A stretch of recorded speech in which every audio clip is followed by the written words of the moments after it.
Hey, it's Ru, and I am here at BuzzFeed to answer your burning questions. Now, you've got to know there is an ointment for that. We'll just get that out of the way now. Would you ever want to do a reboot of Drag You or create another drag-based reality series? Trust me, we have cut this potato so many different ways.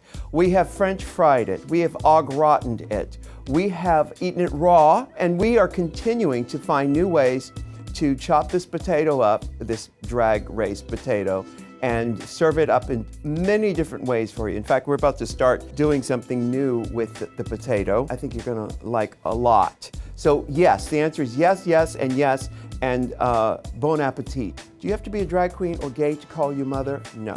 I won't answer you, but you can call me whatever you want. Is there anyone you would be nervous to interview on your new talk show? I'm glad you mentioned my new talk show. Nervous to interview anyone?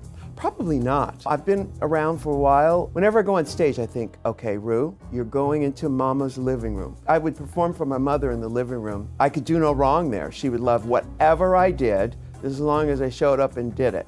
So I've kept that philosophy my whole life. So I don't get nervous for that stuff. What makes me nervous? Probably being in a room with a lot of people and not being in charge would make me nervous. I'm actually an introvert masquerading as an extrovert. How am I doing? On average, how long does it take you to get into drag? 300 years. Do you have any wild or surprising stories from the early years of the Pride movement?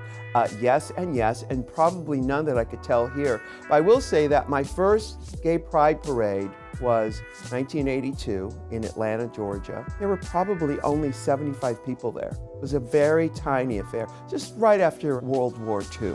That's a joke. Can you tell us how your Catitude collaboration with Miley Cyrus came to be? She asked me, she said, we have to turn the album or the EP in on Monday, so you have tomorrow to record your bits. I said, okay, I did it, and now it's out. Do you have a favorite meme of yourself that has come from Drag Race? I don't have a favorite one. The ones where I look gorgeous, those are my favorite ones. What club in New York was your favorite to perform at and why? I like the Pyramid Club. I think it still may be there. Pyramid Club, is the Pyramid Club still there? On Avenue A between 6th and 7th. It was literally like a club where all of us outsiders would come and meet up. I mean, like in the afternoon at a bar. I think it's the only bar I've ever really been at in the afternoon. Now, I was there in 1984, and I was there until I got famous. I got famous in 1992. So when I moved up here in '84, the first time, because the city spit me out and sent me back home to Atlanta after about 6 months. But in '84, when I moved up here, I was sleeping on people's couches, sleeping in the park and on the piers. So I would keep my belongings in the basement of the Pyramid Club, and it was safe there. I couldn't sleep there, but I could keep my stuff there. And the Pyramid was magical. I used to go dance on the bar at the Pyramid Club and make a lot of money, and I had this angle to get a lot of money from the people, because I would talk to them and I was like, hey, what's your name, huh? Got some money for me? I could get a lot of money dancing on the bar at the Pyramid Club. And you know, everybody was there. This is 1984. Everybody was there. Uptown, downtown, black, white, gay, straight, everybody. You know, I remember coming down the spiral staircase from the stage, and I came sweating in some outfit, some crazy outfit. And down there in our dressing room was Madonna holding court, but the Pyramid Club, the best. And I did them all. Back in those days, you could go and party at 6 clubs a night. 6 clubs a night, 7 nights a week. And guess what I did? I did exactly that. You're an inspiration, blah, blah, blah. I think I'm gonna pass that one up.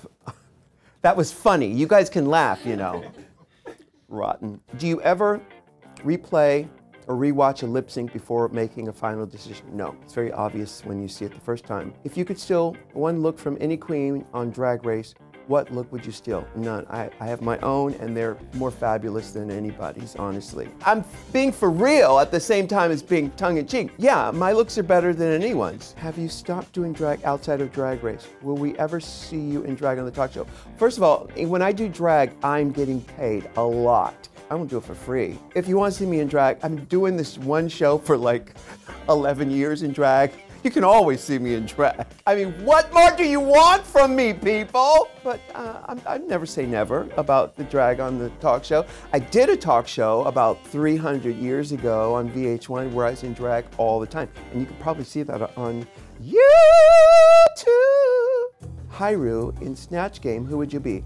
LaToya Jackson. I wouldn't do it very well. And she's a friend of mine. And I would lose, I'm sure. Can you give us any hints about special segments or games from the new talk show?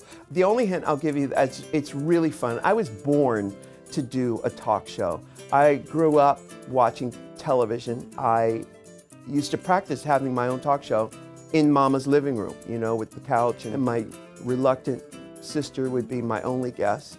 This show, the talk show, is me being of service, me being a mentor to not only young people, but people who find the 21st century tough. Life is tough, and there's no way around that, but you can arm yourself with knowledge. Nothing's new under the sun, and the future belongs to those who can remember the past. Lucky for you, I remember the past, Mama! I remember! Hey guys, you can watch my new talk show, RuPaul, on Fox television stations starting June 10th. Check your local listings. Thanks, BuzzFeed.